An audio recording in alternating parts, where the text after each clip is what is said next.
No ship.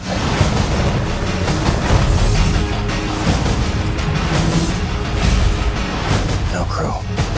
How are we gonna get out of this one? We will find hope in the impossible.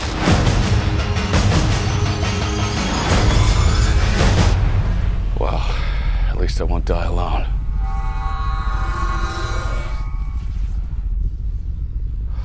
Well, that's just typical. Hi, I'm Seymour from fxguide.com for Wired. For 50 years, fans have enjoyed the Star Trek universe.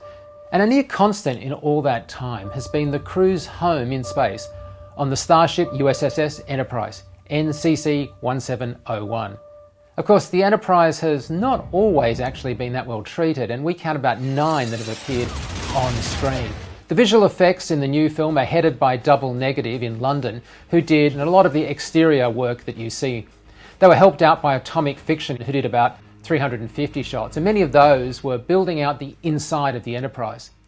The job of making the Enterprise is an interesting one. The team wanted to be faithful to the history of the franchise, but they were also operating in an environment where they absolutely knew the fans would be pulling apart every detail. Ryan Tudhope and Kevin Bailey supervised the work of building up much of the interior of the ship, which included new areas such as the manual release room and the new engineering spaces. The previous engineering room in the film Into Darkness having actually been shot in a real brewery.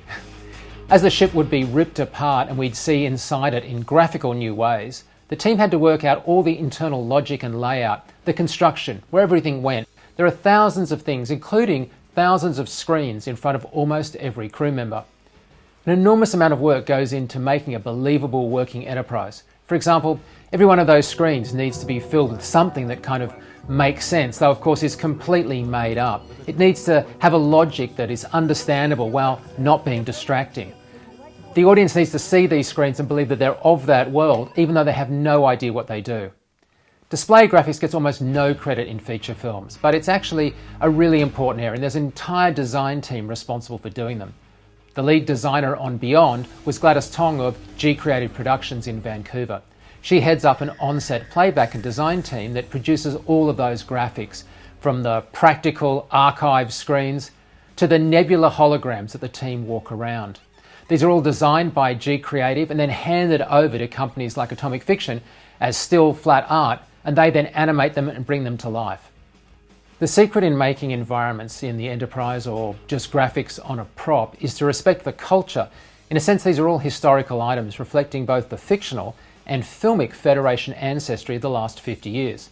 There's a kind of a DNA, and the science and engineering has to respect that sense and the world that it inhabits. Of course, this all starts with the concept art that works out the looks that the team built from. So much of the Enterprise is of course digital or done with digital set extension, but the work doesn't stop there. In fact, there's a lot of character work as well. This is where the frontier pushes back.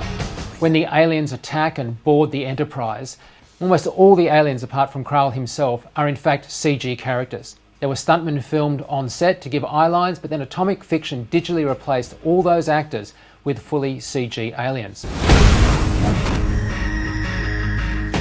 Now, this is all happening while the principal plate photography is being filmed on giant motion control multi-axis gimbals. So the set extension, which was already quite hard, was made even more difficult by adding in a large number of digital characters to the scenes. Well, it's great to see the Enterprise back on screen in this 13th Star Trek feature film, Star Trek Beyond. Don't forget, please subscribe for more behind-the-scenes action. I'm Seymour for Wired.